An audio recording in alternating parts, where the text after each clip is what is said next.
And at the same time, it's probably one of the, I mean, we have lost heirs to the throne, of course, before, but it's one of the greatest tragedies that's happened to the British royal family ever. So, yeah, here we are 900 years on, and it's time to look at it and think, my goodness, just that one rock, the drunk helmsman, it's incredible that it brought history to a pivotal point. 10 drinks, one rock, and you change the course of English dynastic history. You can have 10 drinks or one rock, but not the two together, I think is one of the lessons. The other is that I don't know what James Cameron was playing at making a film about Titanic. He should clearly have been making The White Ship, but perhaps he could license this book and go and do Titanic 2, medieval edition. Thank you, Charles. You're a fantastically gifted storyteller on the page as well as in person. So thank you for taking us through the story of the White Ship. There have been lots of good questions. We've got about 20 minutes to go through them. So anyone who wants to add to the list of questions, please do.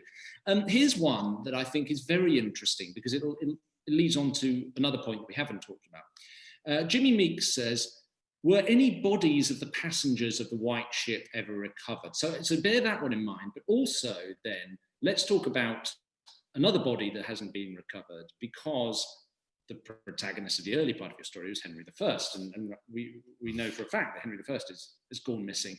Firstly, though, tell us, was anyone recovered from White Ship? Yes, some were. It was interesting. It's very tidal around that sort of whippy, rocky part of Normandy. But this was it's such a good question because it was so important to people. The whole Christian idea that you had to have a proper burial, etc. So I mentioned very few people could swim, but those who could suddenly found their services in huge demand, and they were paid a fortune. So men along the Normandy fishing villages who had been used to retrieving snagged nets, having to dive in the water, they were paid a huge amount to try and find bodies, and some were washed up on the shore. As I mentioned earlier, 300 people died. Some were washed up a long time afterwards. So one of the king's other sons, one of his illegitimate sons, was identified long after the wreck because he used to wear particularly resplendent clothes.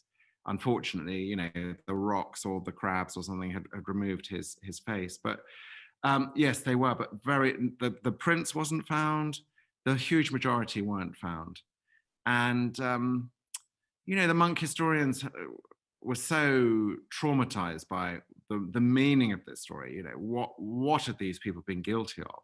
That first of all, they were punished by God like this, and secondly, they had the horror of not being found. And then, Dan, you mentioned, something I'm very keen to see happen is Henry I, so the father of the boy who drowns in the ship, is, in my belief, one of the great kings of England. He did so many fantastic things, sort of turning the justice system into a code, founding the Exchequer, which is still in existence today, governing the finances of this country. And, he was a great man in many ways, cruel, but great. And he decided that he wanted to establish, he established a lot of religious houses, but he built this magnificent abbey at Reading, west of London. And he spent the equivalent of £500 million on it. And it was stunning. I've seen what it must have looked like.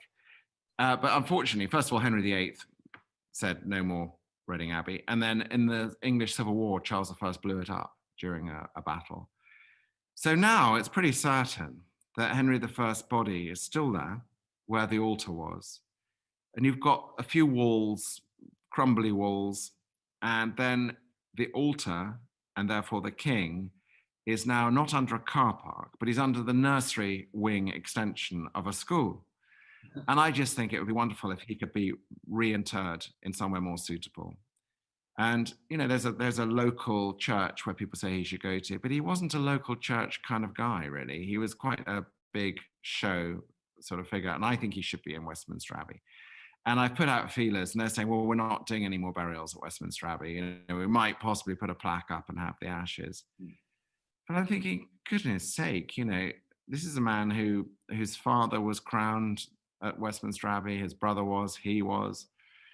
The Westminster Abbey really only got going in the 1060s, which is when Henry was born. And I just think it would be magnificent to have him interred in somewhere of suitable magnificence, pomp, the right place for him, really.